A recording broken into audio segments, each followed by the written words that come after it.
கோவை கவுண்டம்பாளையம் சட்டமன்ற தொகுதியின் காங்கிரஸ் வேட்பாளர் சூரிய பிரகாஷ் துடியலூர் மேற்கு பகுதியில் வாக்கு சேகரித்தார்.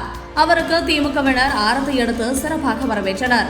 துடியலூர் மேற்கு மற்றும் ஜிஎன் மில்ஸ், அப்பநாயக்கன்பாளையம், கலைஞர் நகர் உள்ளிட்ட பகுதியில் சூரிய பிரகாஷ் பிரச்சார வாகனத்தில் சென்றவாறும் நடந்து சென்றும் வாக்கு சேகரிப்பில் ஈடுபட்டார்.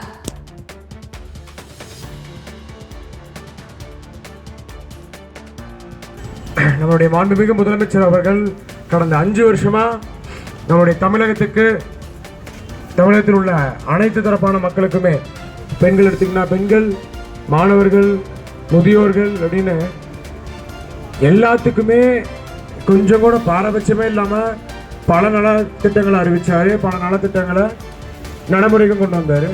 குறிப்பாக சொல்லணும்னா ரொம்ப ஷார்ட்டாகவே சொல்லிடுவோம். நம்மளுடைய உரிமை தொகை, நம்முடைய இலவச பஸ் பேருந்துன்னு பல்வேறு திட்டங்களை கொண்டு வந்த நம்முடைய முதலமைச்சர் இப்போ மறுபடியும் திராவிட மாடல் 2.0 ஆட்சியை அமைக்க இருக்கிறாரு. இந்த வரக்கூடிய தேர்தலில் நிச்சயமாக நம்ம தான் ஜெயிக்கப்போம். அதில் எந்த விதமான மாற்று கருத்தும் கிடையாது.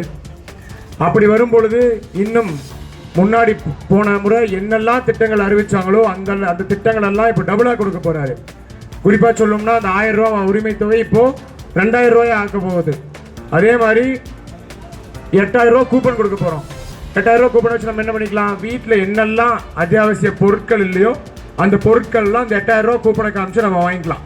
வாஷிங் மிஷினா வாஷிங் மிஷினு, ஃப்ரிட்ஜுனா ஃப்ரிட்ஜு, டிவினா டிவி, கிரைண்டர்னா கிரைண்டர். அதே மாதிரி தமிழ்நாட்டில் உள்ள 10 லட்சம் வீடுகள் கட்டி கொடுக்க போகிறாங்க வீடு இல்லாதவருக்கு. அதில் பெரும்பாலான வீடுகளை நம்முடைய கவுண்டம்பாளையம் தொகுதிக்கு கொண்டு வரணும். ஏன்னா நம்முடைய தொகுதி தமிழ்நாட்டிலே 2வது பெரிய தொகுதி, அதிக மக்கள் தொகை கொண்ட தொகுதி.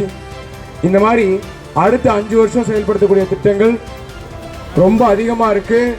அதையெல்லாம் இங்கே நம்மளுடைய கவுண்டம்பாளையம் மக்களுக்கு முழுசாக எந்த விதமான இடையூறும் இன்றி கொண்டு வரணும்னா போன முறை இல்லாத மாதிரி இந்த முறை நம்மளுடைய சட்டமன்ற உறுப்பினர் இங்கே இருக்க வேண்டும். நம்மளுடைய கட்சியைச் சேர்ந்த, நம்மளுடைய கூட்டணி கட்சியைச் சேர்ந்த சட்டமன்ற உறுப்பினர் இங்கே இருக்க வேணும். அதுக்கு இந்த முறை நம்மளுடைய தலைமை கை சின்னத்தில் போட்டியிட எனக்கு ஒரு வாய்ப்பு கொடுத்துருக்கு.